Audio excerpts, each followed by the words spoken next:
Matthew Brettingham, from Wikipedia, the free encyclopedia. Matthew Brettingham, 1699 to 1769, sometimes called Matthew Brettingham the Elder, was an 18th-century Englishman who rose from humble origins to supervise the construction of Holkham Hall, eventually becoming one of the country's better-known architects of his generation. Much of his principal work is now demolished, especially his work in London where he revolutionized the design of the Grand Townhouse.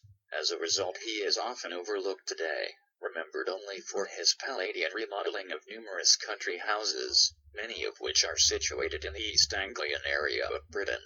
As the pinnacle of Brettingham's career came into sight, Palladianism began to fall out of fashion and neoclassicism was introduced, championed by a young Robert Adam. Early life.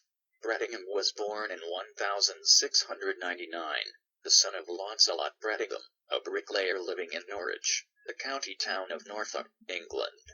His early life is little documented, and one of the earliest recorded references to him is in 1719, when he and his brother Robert were admitted as freemen to the city of Norwich as bricklayers. A critic of Brettingham's at this time claimed that the work was so poor that it was not worth the 9 shillings a week he was paid as a craftsman bricklayer. Whatever the quality of his bricklaying, he soon advanced himself and became a building contractor, local contractor. During the early 18th century, a building contractor was far more responsible than the title suggests today. A contractor often designed, built, and oversaw all details of construction to completion. Architects, often called surveyors, were employed only for the grandest and largest of buildings. By 1730, Brettingham is referred to as a surveyor and as working on more important structures than cottages and agricultural buildings. In 1731, it is recorded he was paid £112 for his work on Norwich Gall. From then, he appears to have worked regularly as the surveyor to the justices, the contemporary local authority, on public buildings and bridges through to the 1740s. One project from this time was the remodeling of the Shire House in Norwich. Brettingham had been employed to redesign and oversee the project. His work on this building, which was in the Gothic style and showed a versatility of design rare for Brettingham, was to result in a protracted court case that was to rumble on through a large part of his life, with unfounded allegations of financial discrepancies. In 1755, the case was eventually closed, and Brettingham was left several £100s out of pocket, and with a stain, if only a local one, on his character. Transcripts of the case suggest it was Brettingham's brother Robert, to whom he had subcontracted, who may have been the cause of the allegations. Architect. There is no evidence that Brettingham ever formally studied architecture or even traveled abroad. The Dictionary of National Biography reports him as having made 2 study trips abroad. However, this assumption was made on the strength of an anonymous book now ascribed to someone else, and the other because of confusion with his son Matthew Brettingham the Younger. In 1734, Brettingham had his first great opportunity, when 2 of the foremost Palladian architects of the day, William Kent and Lord Burlington, were collaboratively designing a grandiose Palladian country palace at Holkham in Norfolk for Thomas Coke, 1st Earl of Leicester. Brettingham was appointed Clerk of Works, a position he was to retain until the completion of Holkham Hall in 1764. The illustrious architects were mostly absent. Indeed, Burlington was more of an idealist than an architect, and thus Brettingham and the patron Lord Leicester worked on the project together. The practical Brettingham interpreting the plans of the architects to Leicester's requirements. It was at Holkham that Brettingham first worked with the fashionable Palladian style, which was to be his trademark. Holkham was to be Brettingham's vaulting horse to fame, as it was through his association with it that he came to the note of other local patrons. Brettingham was commissioned in 1740 to redesign Langley Hall, a mansion standing in its own parkland in South Norfolk. Brettingham's resultant design was very much in the Palladian style of Holkham, though much smaller. A large principal central block linked to 2 flanking secondary wings by short corridors. Ironically, the corner towers, while similar to those later designed by Brettingham at Uston Hall, were the work of a later owner and architect. The neoclassical lodges were a later addition, by Sir John Soane. Brettingham began work in 1745 on the construction of Hanworth Hall, Norfolk, which again is in the Palladian style, with a 5-bay facade of brick with the center 3 bays projected with a pediment. In 1745 Brettingham designed Cotton Hall in Norfolk for Sir William Harbord, 3 years after the former house on the site was gutted by fire. The new house of brick had a principal facade like that of Hanworth Hall, which had 5 bays and a projected and pedimented center.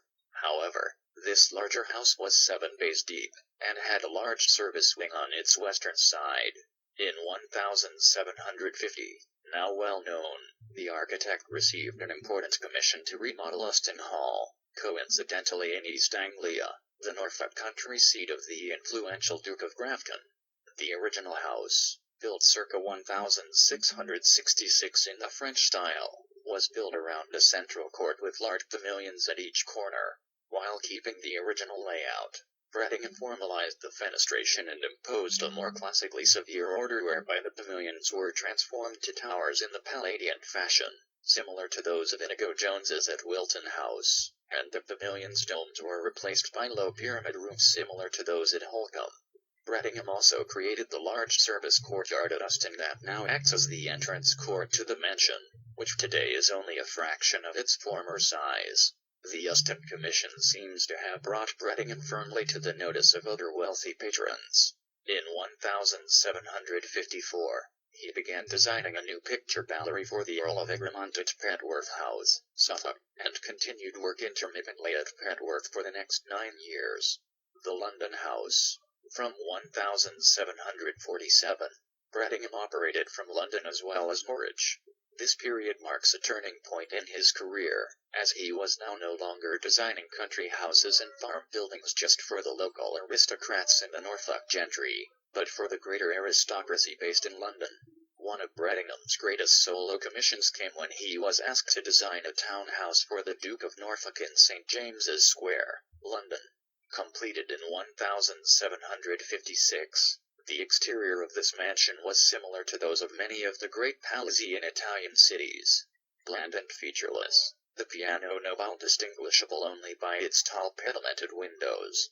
This arrangement, devoid of pilasters and a pediment giving prominence to the central bays at roof height, was initially too severe for the English taste, even by the fashionable Palladian standards of the day. Early critics declared the design insipid. However, the interior design of Norfolk House was to define the London townhouse for the next century, with a circuit of reception rooms around a grand staircase, the staircase hall replacing the Italian traditional inner courtyard or 2-story hall.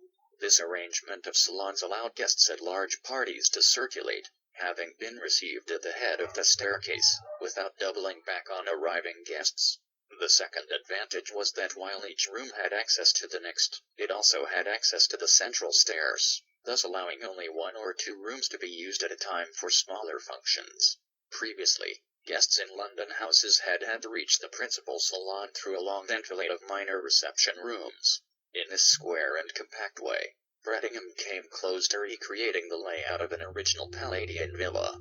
He transformed what Palladio had conceived of as a country retreat into a London mansion appropriate for the lifestyle of the British aristocracy, with its reversal of the usual Italian domestic pattern of a large palazzo in town, and a smaller villa in the country. As happened so often in Brettingham's career, Robert Adam later developed this design concept further, and was credited with the success. However, Brettingham's plan for Norfolk House was to serve as the prototype for many London mansions over the following few decades. Lord Egremont, for whom Brettingham was working in the country at Petworth, gave Brettingham another opportunity to design a grandiose London mansion, the Egremont family's townhouse. Begun in 1759, this Palladian palace, known at the time as Egremont House or more modestly as 94 Piccadilly, is one of the few of the great London townhouses still standing. It later came to be known as Cambridge House and was the home of Lord Palmerston, then the Naval and Military Club. As of 2005, it is in the process of conversion to a luxury hotel. Kettleston Hall. Sir Nathaniel Curzon, later 1st Baron Scarsdale, having refused a prospective design by James Gibbs, one of the leading architects of the day, commissioned Brettingham in 1759 to design a great country house to equal Holkham Hall.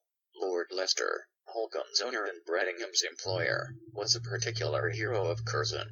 Curzon was a Tory from a very old Derbyshire family, and he wished to create a showpiece to rival the nearby Chatsworth House owned by the Whig Duke of Devonshire, whose family were relative newcomers in the county, having arrived little more than 200 years earlier. However, the Duke of Devonshire's influence, wealth, and title were far superior to Curzon's, and he managed neither to complete his house nor to match the Devonshire's influence. The William Cavendish, 4th Duke of Devonshire, had been Prime Minister in the 1750s. This commission might have been the ultimate accolade Brettingham was seeking, to recreate Holkham, but this time with full credit. Kettleston Hall was designed by Brettingham on a plan by Andrea Palladio for the unbuilt Villa Mocenigo. The design by Brettingham, similar to that of Holkham Hall, was for a massive principal central block flanked by 4 secondary wings, each a miniature country house, themselves linked by quadrant corridors. From the outset of the project, Curzon seems to have presented Brettingham with rivals. While Brettingham was still in 1759 supervising the construction of the initial phase, the Northeast Family Block, Curzon employed the architect James Payn, the most notable architect of the day, to supervise the Cushion Block in quadrants. Payn also went on to supervise the construction of Brettingham's Great North Front. However, this was a critical moment for architecture in England. Palladianism was being challenged by a new fashion for neoclassical designs, one exponent of which was Robert Adam. Curzon had met Adam as early as 1758, had been impressed by the young architect newly returned from Rome, and employed Adam to design some garden pavilions for the new Kettleston. So impressed was Curzon by Adam's work that by April 1760 he had put Adam in sole charge of the design of the new mansion, replacing both Brettingham and Payn. Adam completed the north facade of the mansion much as Brettingham had designed it, only altering Brettingham's intended octagonal portico to a more dramatic 6-column portico.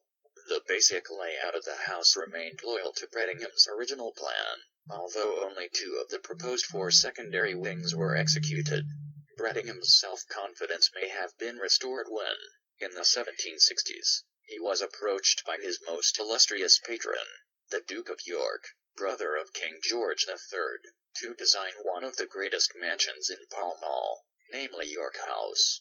The rectangular mansion that Brettingham designed was built in the Palladian style on 2 principal floors, with the state rooms as at Norfolk House arranged in a circuit around the central staircase hall. The house was a mere pastiche of Norfolk House, but for Brettingham it had the kudos of a royal occupant. Legacy. Its royal occupant may very well have made York House the pinnacle of Brettingham's career. Built during the 1760s, it was one of his last grand houses. Brettingham died in 1769. This spared him the humiliation of witnessing Adam's remodeling of the house in 1780. Throughout his long career, Brettingham did much to popularize the Palladian movement. His client list included a royal duke and at least 21 assorted peers and princes. He is not a household name today largely because his provincial work was heavily influenced by Kent and Burlington, and unlike his contemporary Giacomo Leone he did not develop, or was not given the opportunity to develop, a strong personal stamp to his work on country houses. Ultimately, he and many of his contemporary architects were eclipsed by the designs of Robert Adam. Following the debacle at Kettleston Hall, Adam went on to replace the unfortunate James Payn as architect at Nostell Priory, Alnwick Castle, and Sion House. In spite of this, Adam and Payn remained great friends. Brettingham's relationships with his fellow architects are unrecorded. Brettingham's principal contribution to architecture is perhaps the design of the Grand Townhouse, unremarkable for its exterior but with a circulating plan for reception rooms suitable for entertaining within on a forgotten scale of lavishness. Many of these anachronistic palaces are now long demolished or have been transformed to other uses and are denied to public view. Hence, what little remains in London of his unique work is unknown to the general public. Of Brettingham's work, only the buildings he remodeled have survived, and for this reason Brettingham nowadays tends to be thought of as an improver, rather than an architect of country houses.